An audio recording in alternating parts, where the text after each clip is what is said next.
Keeping with my name, ProteanView, some of you might remember back in the day when George W. Bush was still in office, and everybody was kind of leaning towards we need a liberal replacement, people were saying they want a Democrat, so on and so forth. I took the time out to extol the virtues of Ron Paul, to extol some of the virtues of Dr. Ron Paul. Now that Obama's in office and many people don't like what he's doing, and they're actually saying they want to go back to conservative principles or libertarian principles, I'm going to take this time to lay into the free market, just in keeping with my name, ProteanView. So he starts off with a lame appeal to the middle ground. That's all this is. He's trying to characterize his opponents as these stilted simpletons. ProteanView, the truth is not always in the middle. Stop being such a douche. And I have to say, I realize that the United States is an actual free market, but I challenge you to name an economy that is an actual free market. This is the wrong way of doing empirical comparisons on this issue.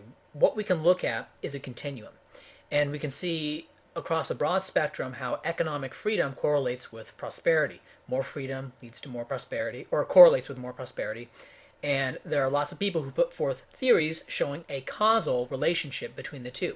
We can also look within economies and see how things like food production, electronics, plastic surgery, cars, all these things have gotten cheaper since, say, the 1950s, while being relatively free market. Right? Not totally, but these industries are more of a free market than things like, say, schooling or traditional medicine, right? And which have gotten more expensive. And of course, schooling and traditional medicine have had much greater state intervention. Schooling, especially, I think most of the schools in the U.S. are just outright centrally planned. So while we don't have this pure total market to look at, what we do have is continuums and gradients, and what we can see is that movement along a gradient generally results in more prosperity, and so it is evidence that a total market would be a nice thing. Nevertheless, the behavior of a business today isn't always a function of its corporate status, and that's the main point I'd really like to make before I dig into the meat of this video.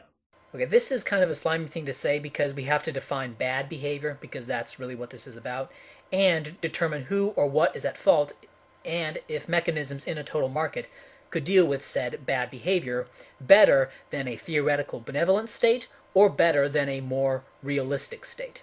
Right? But you see, I had to unpack that in order to make my position respectable again, right? Because ProteanView says the behavior of a business today is not always a function of its corporate status. All right? What's the negative of that? The behavior of a business today is always a function of its corporate status. Right? And that's an absurd position that no respectable free marketer would hold, but your brain automatically creates the negative. Right? Your brain automatically creates the negative of that first statement. Okay? And notice how he leaves out the qualifier bad before behavior when that's really what the argument is about. Right? And what this does is this makes the negative that your brain automatically creates seem even more absurd. Now, I don't know if this was intentional, but it is an implicit straw man.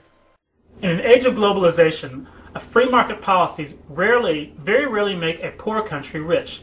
The reason is this. Suppose we take a very poor country that has pretty much everything nationalized, and they decide they were going to go into a free market.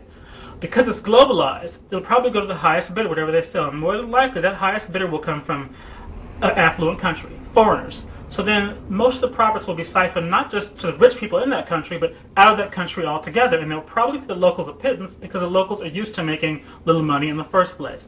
Really? Now, I knew you were an economic illiterate, but I didn't think it was this bad. I guess we're going to have to get really basic because ProteanView doesn't know what a wage is. All right, employees want high wages. Employers want to pay low wages. This is an exchange, the buyer of labor and the seller of labor, just like the buyer of a good and the seller of any other good or service. Right? And they meet at equilibrium through direct and or indirect bargaining. If there's little competition among employers, the employers can charge very low wages, and this results in very high profits. But what's that? Profits? Remember, profits attract investment. It's what investors are after. You know, when you go into the stock market, you're trying to invest in things that will earn profits. And so new firms, to the extent there aren't barriers to entry, and to the extent that they are profit-seeking, will enter the industry seeking profits, thus introducing competition into the labor market, bidding up wages. It is the very globalization that ProteanView decries that prevents these local monopolies from lasting very long, and it's why wages today are much, much higher than they were back at the beginning of the Industrial Revolution. And no, the increase in wages did not come from a reduction of profit. After-tax profit of firms has always been about 6% since like 1950 and going back for a long way.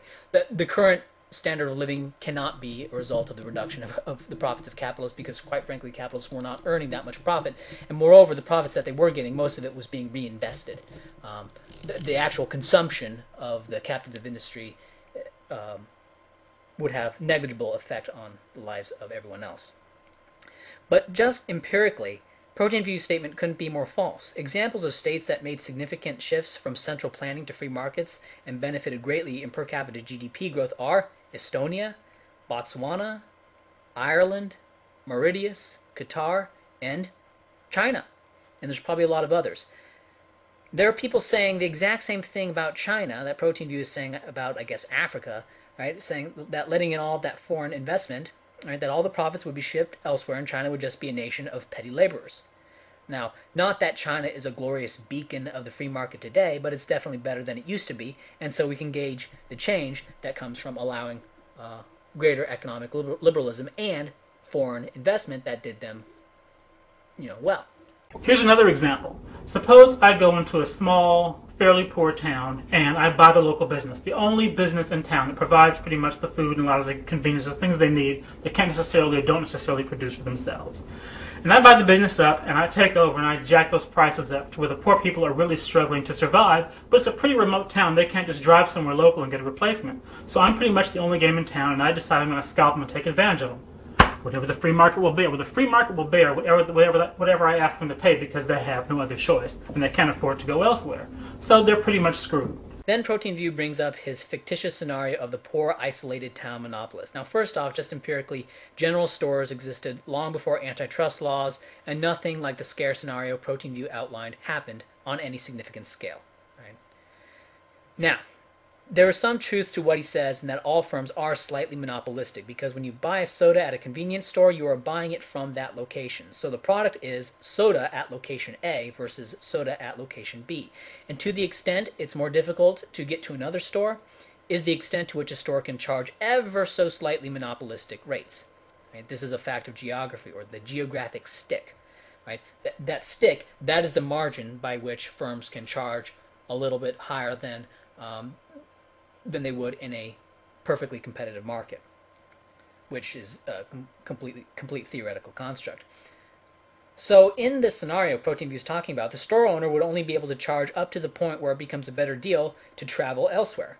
And given how poor these people are, that store owner is probably not making all that much, right? The very conditions that supposedly make ProteanView's scenario intractable, that is not being able to leave the town, are also the very conditions that make it unlikely to happen. They don't have a lot of money. There's not a whole lot of profits to be made in such a venture. Now, the proponent of free market will say, well, what will happen is another business will come in there and they'll undercut you. Well, first of all, that's a big assumption. Another business will find it worth their time to split the profits in a very poor country with a very small population. But I'm going to humor you and just suppose that is the case. Hold on there, buddy.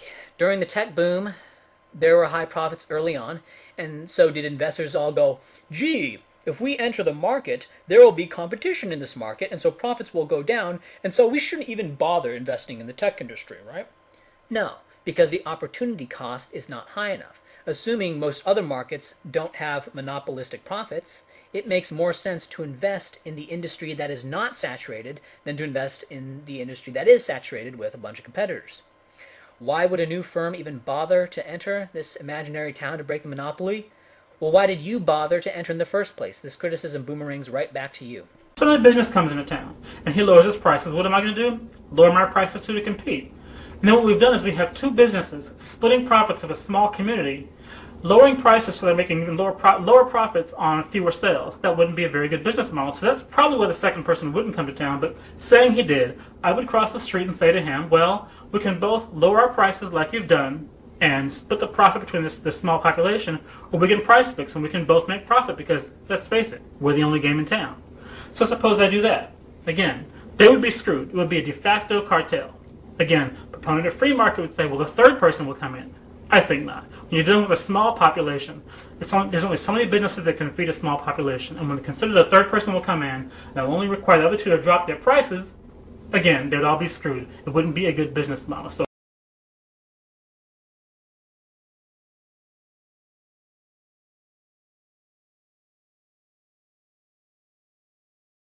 then he talks about a cartel and asserts that a third company wouldn't enter the market in the small town because it would then be just too saturated. Again, profits attract investments. If the profits are high enough, it will attract a new firm. Now, I guess you could do this forever, but firms don't, and they didn't. Even in the supposed age of robber barons, the prices of everything fell, and there's also the internal instability of cartels. One firm can charge just a little bit less than the other firm, even when they have the supposed price-fixing agreement. And so one firm can cheat and charge a little bit less and get, say, 90% of the market share and make a whole lot more money than if they were not cheating in the price-fixing cartel. And so there's always this temptation to cheat. There's always this internal instability in cartels. But this whole scenario is absolutely absurd. People in poor rural areas today will, quote, go into town, close quote, to buy stuff from a wide array of stores. Free marketers make a lot of assumptions about what businesses would or would not do if there was no regulation, and oftentimes they are dead wrong. How the hell did you come to that conclusion? What have you even shown? This town only exists in your imagination. It's not even how the rural poor actually operate today, and it's not the reality of markets on a larger scale. It's not how it even happened in the past when there were no antitrust regulations. You haven't shown anything with this little trip to, ProteanView land except what would happen in a world where people were bowling pins. And on the matter of making assumptions, you're also assuming a state will behave in a certain way, that the state's agents won't get bribed, that the electorate will be aware enough to make sure that the state is behaving in their interests. The difference is that free marketeers can map the incentives and show why firms and people will most probably behave in the way that we say, whereas statists have no such incentive map. Quite the opposite, in fact. The incentives are for the electorate to remain rationally ignorant, to engage in voting wars for their little groups, to not hold firms accountable, and for politicians to accept kickbacks. And now a question. Why are so many alleged free marketers against collective bargaining? Who are you talking about? I'm certainly not for outlawing unions, as that would be like outlawing a form of bargaining. I'm just for removing the state from the equation. I would like to know who these free marketeers that are for using the state to smash voluntary unions you are referring to. Now, mainstream discourse on unions has always been in the context of state-enforced unions, and perhaps the language of free marketers has been simplified to say that they are against unions, but I was always of the impression that it was just state-sponsored unions that were what was opposed. If you can present evidence of the general tenor of, say, the Cato Institute, Mises Institute, Heritage Foundation, etc., to be for using the state to abolish voluntary unions, then by all means show me that evidence. Now, I've been steeped in this stuff for quite some time, and while voluntary unions aren't ever really discussed that much, I assume virtually everyone at all of these think tanks would not be for shutting down voluntary unions. And given how wrong you've been so far, I think it's safe to assume that you're wrong here.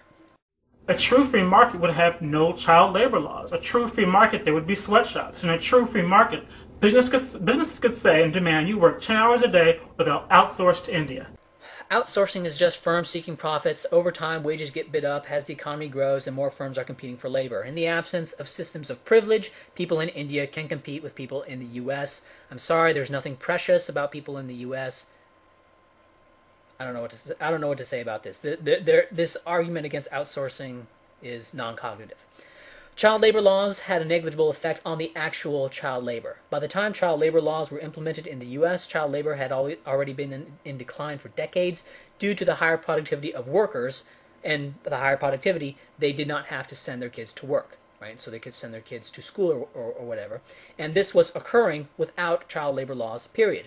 The notion that removing child labor laws would result in an epidemic of child labor stems from the false notion that it was child labor laws that phased out child labor in the first place. It didn't. Higher productivity in the free market did.